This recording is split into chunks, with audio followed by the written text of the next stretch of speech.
Why don't we do the nation's largest Thanksgiving charity event on November 22nd, where we find a charity and we all collectively as a community go help that charity. So what ends up happening is Kim Walls does research on Family Promise. And we all make a decision that nationwide in all 50 states, Sub2, Gator, top tier TC community, and Astro joined as well. We are going to all go to Family Promise locations all over the country. She lined up the time zones from Maine all the way to freaking Hawaii, so that we're all doing the charity work for Family Promise at the exact same time across the country. Dan Fleischman currently holds the world record for the largest charity drive ever done.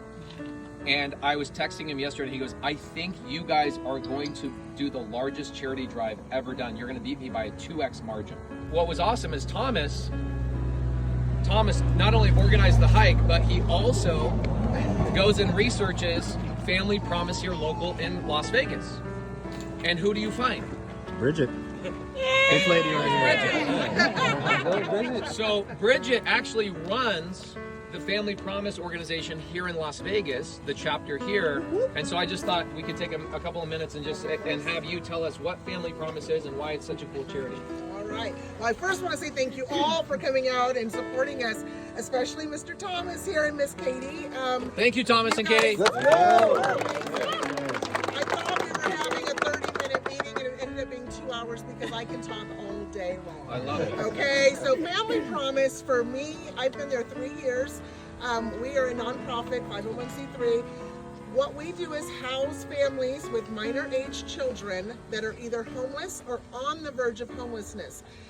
When you say homeless, a lot of people think shopping cart, people laying on the side of the road, whatever. That's not what it is. It is families like you and I that are one paycheck away from becoming homeless, okay? Somebody loses their job. If it's a one-parent family, that's it. What do? If they don't find something right away, they can't pay their rent. Now they've been evicted. So now they have an eviction on their record and no job, and they're living in their car. That's where we come in. We house first. We put them in motel shelters right now. We utilize Neaters properties and single suites and Emerald suites and budget suites, whoever will take our money. And we pay anywhere from like $1,300 is the lowest to $2,000 a month for these families to be sheltered. When we put them in shelter, then we work with them. We have a child care grant that we utilize to get them child care immediately. The first few days, they get their kids in child care. Urban League, they fill out the application, it's subsidized child care, they get that taken care of.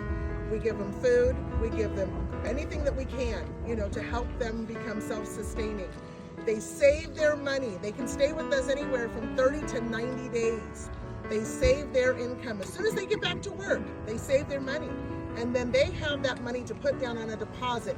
And we will pay their first month's rent because we also have additional funding for that. So if you can't make it work in 4 months, maybe 5 months max, then we do extensive case management, and I am one of the case managers. And I will sit there and I will tell you the hardcore facts. You have to work, you have to get a job, you have to save your money, and you have to provide for these kids. Because if you don't, guess who comes in? Child Protective Services comes in. If they find them sleeping in their car, they will take their children. Okay? And that's the last thing they want. What a great partnership with all of you guys.